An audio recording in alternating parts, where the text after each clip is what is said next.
Hi hello this you are வாட்சிங் Monisha planet. 2 வீக்ஸ்க்கு அப்புறம் ஒட்டுமொத்த இந்தியாவை எக்ஸ்பெக்ட் பண்ண தாக்குதலை இந்தியா நடத்தியிருக்காங்க. இந்தியா நினச்சிருந்தா பாகிஸ்தான் ஆர்மியை டைரெக்டாக அட்டாக் பண்ணியிருக்க முடியும். பாகிஸ்தானை விட பவர்ஃபுல்லான நாடு தான் இந்தியா. ஆனால் அதை அவங்க செய்யாமல் இவ்வளோ நாள் வெயிட் பண்ணி பயங்கரவாத அமைப்புகள் எங்கே கேம்ப் போட்டு இருப்பாங்களோ அதை கண்டறிஞ்சு ப்ரிசைஸான துல்லியமான தாக்குதலை நடத்தியிருக்காங்க இந்தியா.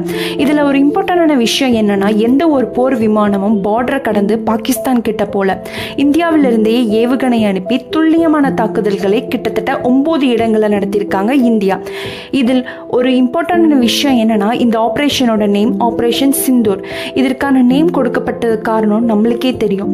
இந்தியாவில் நடந்த தாக்குதல்களில் எத்தனையோ பெண்கள் அவங்களோட கணவர்களை இழந்திருக்காங்க, எத்தனையோ பெண்கள் அவர்களோட சகோதரர்களை இழந்திருக்காங்க, எத்தனையோ தாய்மார்கள் அவர்களுடைய மகன்களை இழந்திருக்காங்க.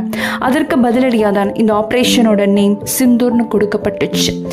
ஜஸ்டிஸ் இஸ் சர்வ்டுன்னு ஃபைனலாக நம்ம இந்தியன் ஆர்மி ட்வீட் போட்டிருக்காங்க.